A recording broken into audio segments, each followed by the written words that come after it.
नमस्कार बच्चों, कैसे हैं आप सब? अच्छे हैं? अपना ध्यान रखिए। सबसे पहले तो अपना ध्यान रखिए। उसके बाद में हमने कल संस्कृत का पहला अध्याय जो है, पहला पाठ पढ़ा था और जिसमें हमने 3 श्लोकों को पूर्ण कर लिया था। ठीक है, अब हम आज उसके आगे से पढ़ेंगे और उनको अच्छे से समझते हुए चलेंगे अर्थ के साथ में। तो देखिए, पहला क्या है? पित्वा रसम तु कटुकम मधुरम समानम। पीत्वा रसम तु कटुकम मधुरम समानम माधुर्य एव जनन्य मधुमक्षिकासो संत स्तर्थर्व समसज्जन दुर्जनानाम श्रुत्वा वचै मधु सुक्त रसम सृजन्ति। यहाँ पर कवि के द्वारा क्या कहा गया है कि देखिए कि पित्वा, यहाँ पर कत्वा प्रत्यय है। पित्वा में पी धातु किसके अर्थ में आती है? पी धातु पीने के अर्थ में आती है और कत्वा प्रत्यय मतलब करने के अर्थ में। तो पित्वा रसम तु कटुकम मधुरम समानम, कि मधुमक्षिकासो अर्थात जो मधुमक्खी होती है, मधुमक्खी का अर्थ होता है यहाँ पे मधुमक्खी। तो जो मधुमक्खी होती है जनन्य, जनन्य माने पैदा करना, जन्म देना। ठीक है, जन धातु है यहाँ जन्म देने के अर्थ में। तो मधुमक्खी जो होती है वो क्या करती है, किस चीज को जन्म देती है या पैदा करती है? तो देखो, पित्वा रसम तु कटुकम मधुरम समानम, कि मधुमक्खी जो होती है वो कटुकम, कटुकम मतलब कड़वा, खारा, और मधुरम मतलब मीठा, कि वह कड़वा और मीठा दोनों को समान रूप से पी करके भी मधुमक्खी जनन्य मधुमक्षी का सो माधुर्य एव, एव माने ही, यहाँ पे अव्यय शब्द है ये, तो वह हमेशा मधुरता अर्थात मीठे को ही जन्म देती है। तो क्या पैदा करती है? शहद को पैदा करती है। तो देखो पूरा अर्थ देखो एक बार, कि पित्वा रसम तु कटुकम मधुरम समानम माधुर्य एव जनन्य मधुमक्षिकासो, कि मधुमक्खी जो होती है वह कड़वे और मीठे दोनों को समान रूप से पी करके भी हमेशा मधुरता को ही पैदा करती है, अर्थात शहद को ही पैदा करती है, मीठा ही पैदा करती है।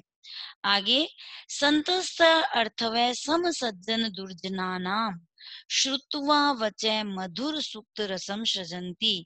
यहाँ सज्जन पुरुषों की जो तुलना है वो मधुमक्खी से की गई है, मधुमक्खी से की गई है, कि संत अस्थर्वै अर्थात संत माने सज्जन, तथेव वैसे ही, तथा प्लस एव संधि हो रही है, वैसे ही। तो सज्जन जो पुरुष होते हैं वह भी वैसे ही होते हैं। कैसे? सम सज्जन दुर्जना नाम, सम सज्जन मतलब वो सज्जन लोगों में भी रहते हैं और दुर्जना नाम दुर्जन लोगों में भी रहते हैं। परंतु श्रुत्वा वचः वह दोनों के वचन सुनते हैं, सज्जन पुरुषों के भी वचन सुनते हैं, दुर्जन पुरुषों के भी वचन सुनते हैं, परंतु वह हमेशा मधुर सुक्त रस सृजंती, सृजंती माने निर्माण करना, वह हमेशा मधुर मीठे सुक्त रसों का ही निर्माण करते हैं। तो यहाँ पर इस श्लोक के अंदर मधुमक्खी का और जो सज्जन पुरुष होते हैं उन दोनों के बारे में बताया गया, कि जो मधुमक्खी होती है वो कड़वा और मीठा दोनों समान रूप से पीती है, परंतु फिर भी वह हमेशा माधुर्यता मीठा शहद को ही पैदा करती है। उसी प्रकार से सज्जन जो पुरुष होते हैं वह दुर्जन लोगों के साथ भी रहते हैं और सज्जन लोगों के साथ भी सुनते हैं, और वे दोनों के वचन सुन करके भी क्या करते हैं? मधुर सुक्त रस का ही निर्माण करते हैं, अर्थात हमेशा मीठी वाणी का ही निर्माण करते हैं। ठीक है, समझ में आया? अब सेकंड देखिए, सेकंड जो है यहाँ पर आप लोगों के इसमें दिया हुआ है कि यह जो दिया हुआ है इसको नहीं करेंगे हम, है ना? तो देखिए, संत स्तर्व महतां प्रकृति स एव वर्धिताना परेरपि न जहाति निज भावम संख्यासु लाकृत। चलिए, तो हमने क्या पढ़ा कि मधुमक्खी का जो होती है है ना? हमने पढ़ा कि मधुमक्खी जो होती है वो खारा और मीठा दोनों को ग्रहण करती है समान रूप से, परंतु वह हमेशा पैदा किसको करती है? मधुरता को ही पैदा करती है, ठीक है? उसके बाद में हमने यहाँ संतों के बारे में इसी के साथ बताया कि सज्जन जो लोग होते हैं वो भी ऐसे ही होते हैं, जो दुर्जनों के साथ में रहते हैं, परंतु वे दोनों के वचन सुनते हैं और हमेशा किसका निर्माण करते हैं? मधुर सुक्त रसों का ही निर्माण करते हैं। तो आपको ये समझ में आ गया? चलिए अब एक बार अपन अभ्यास प्रश्न जो है उसको नज़र में डालते हैं, है ना? पढ़ते हैं चलिए। तो पहला देखिए, श्लोकांशेषु रिक्त स्थानानि पूर्यतः, अर्थात श्लोक के जो अंश है उनकी रिक्त स्थान की पूर्ति कीजिए। हमने जो आगे पढ़े थे तो वो ये इसमें देखो कुछ कुछ अलग एक दो जो है वो अलग शो हो रहे हैं, पर हमें हमारे अभी जो हमने श्लोक पढ़े हैं उन्हीं का हमें अभ्यास करना है। पहला देखो, जैसे समुद्र आशाद, तो हम श्लोक में जब देखेंगे तो आएगा हमारा भवन्तः पेयः, ठीक है? सेकंड देखो, वचः मधुर सुक्त रसम सृजन्ति, इसका हमारा क्या आएगा? हमने श्लोक में पढ़ा है श्रुत्वा, ठीक है? थर्ड हमारा आता है तद भाग धोयम, धेयम और धोयम दोनों बनते हैं यहाँ पे तद भाग धेयम पशु नाम, उनका भाग्य कैसा होता है? परम, बहुत बढ़िया, तो परमम आ जाएगा यहाँ पे। विद्या फलम डैश कृपणस्य सौख्यम, अर्थात जो विद्या फल में नहीं लगे हुए होते हैं वो क्या होते हैं? वैष्णीन, तो यहाँ आ गया वैष्णीन है। अगला, जैसे इसमें पौरुष विहाय और चिंतनिया ही विपदाम दिखाया हुआ है, परंतु हमारी पुस्तक में हम लोग ऐसे करेंगे, स्त्रिया डैश सर्व तद डैश कुलम, तो स्त्रिया रोचमानाया सर्व तद रोचते कुलम। ठीक है, समझ में आ गई बात आपको? अब हम प्रश्न उत्तर देखेंगे जिसका उत्तर हमें एक पद में ही देना है, एक पदेन लिखत, अर्थात हमें पूर्ण पद में नहीं देना है। तो देखिए, वैष्णीना किम नश्यति, क्या नश्यति, क्या नष्ट होता है? वैष्णीन से, है ना? आलस से क्या नष्ट हो जाता है? विद्याफलम, उत्तर क्या हो गया इसका? विद्याफलम। दूसरा हमारा जैसे इसमें दिया है कश्य यशय नश्यति, और हमारी जो बुक है उसके अंदर थोड़ा सा चेंज हो गया है, इसमें हमारी बुक में आएगा कश्य रोचमानायम सर्वकुलम रोचयते, तो यहाँ पर इसका स्त्रीयम आएगा। ये आपको पीडीएफ के थ्रू मिल जाएगा, ठीक है? कश्य यशय नश्यति, ये ऊपर नीचे हो गया, तो किसका यश जो है नष्ट हो जाता है? जो लालची होते हैं, लालची मतलब लुब्धश्य, ठीक है? नेक्स्ट, मधुमक्षिका किम जनियति, क्या पैदा करती है मधुमक्षिका? माधुर्यमेव, ठीक है? मधुमक्षिका हमेशा माधुर्य को ही प्रकट करती है। समझ में आया? अब क्वेश्चन नंबर अगला देखिए, ये जो है देखिए, एक क्वेश्चन इसमें आया कि मधुर सुक्त रसम की सृजंती, जो मधुर सुक्त रस होते हैं उसका निर्माण कौन करते हैं? तो उसका निर्माण जो है वो संतः, हमने अभी पढ़ा था, संतः निर्माण करते हैं, तो इसका आंसर क्या बन गया हमारा? संत है। अब इसमें एक क्वेश्चन है, अर्थिना केव्य विमुखा न यान्ति, परंतु हमारे जो बुक में थोड़ा सा चेंज है तो हम इस प्रश्न को छोड़ देते हैं। अब हम आगे आएंगे, तद्भव शब्दाना कृति, दो प्रकार के होते हैं, तद्भव और तत्सम। तो तद्भव में पहला हमारा जैसे एग्जाम्पल दिया है कंजूस, तो कंजूस मतलब कृपणः। अब कड़वा को लेंगे तो कड़वा क्या हो जाएगा? कटुकम। ये सब हमारे पाठ के अंदर आए हैं। लोभी, लोभी कौन होता है? लुब्ध। अब ऊपर देखो पूंछ, है ना? तो पूंछ का क्या अर्थ होगा? पूछ, पूंछ को क्या बोलते हैं? पूछ। आगे आओ, मधुमक्खी, मधुमक्षिका हमारे पाठ के अंतर्गत आया हुआ है। तिनका, तिनका माने तृणम, ठीक है? समझ में आ गई ये बात? अब देखो अगला क्वेश्चन क्या है, अधोलिखितेषु वाक्येषु कर्तपद क्रियापदम च चित्वा लिखत, अर्थात इस वाक्य के अंदर हमें कर्ता और क्रिया दोनों को लिखना है, ठीक है? जैसे एग्जाम्पल दिया है, संत है मधु सुक्त रसम सृजंती, तो संत है हमारा जो है कर्ता हो गया, और क्रिया हमारी होगी सृजंती, मतलब संत जो है वो मधुर सुक्त रस का निर्माण करते हैं। तो हम पहला देखेंगे एग्जाम्पल के बाद, निर्गुणम प्राप्य भवन्ति दोषाः, तो यहाँ पर जो दोषा है, वो क्या हो गया हमारा कर्ता हो गया, निर्गुण और दोषा दोनों ही।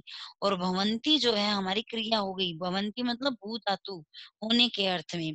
दूसरा, गुण येषु गुणाः भवन्तु, गुणेषु गुणा भवन्तु, तो गुणः जो है वो कर्ता हो गया और भवंती जो है क्रिया हो गया। ठीक है।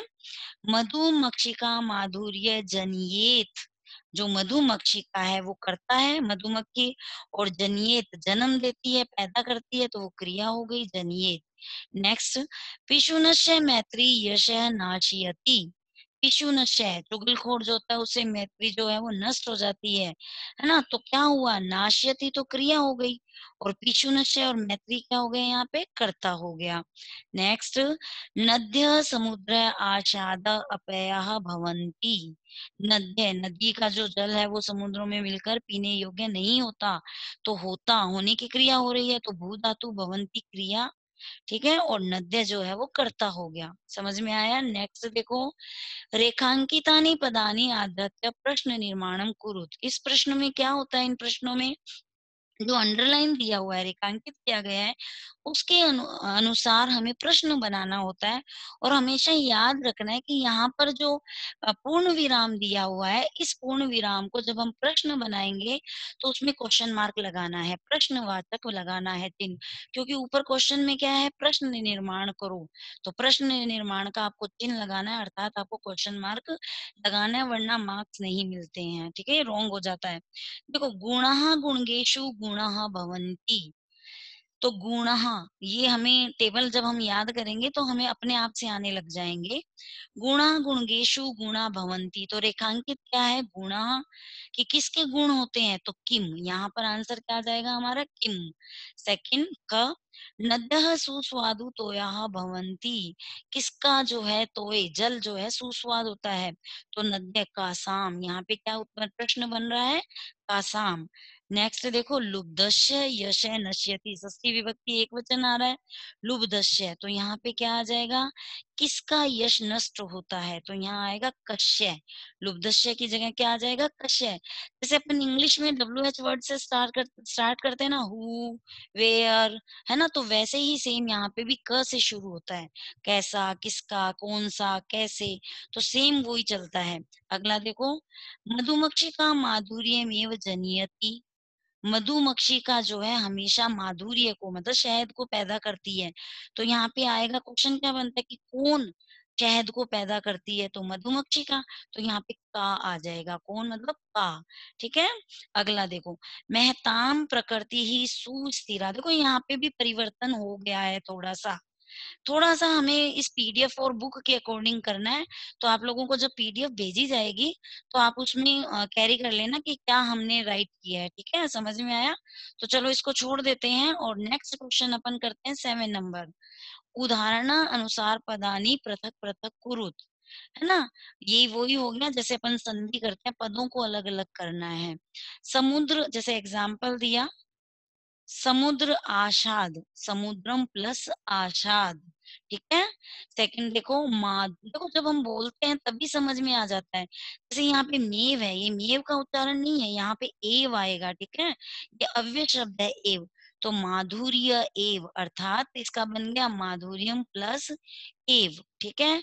अल्प एव, देखो बोल रहे हैं तभी अपने आप पता लग रहा है, अल्प प्लस एव। ठीक है। सर्वमेव, अर्थात सर्व प्लस एव। फिर उसके बाद में इसको छोड़ दीजिए, नीचे आइए, फिर चेंज हो गया है, यहाँ पे समानम अपी आएगा, तो समानम प्लस अपी आएगा। महात्मान मुक्ति, महात्मा नाम मुक्ति। कहीं पर भी आपको कंफ्यूज होने की जरूरत नहीं है।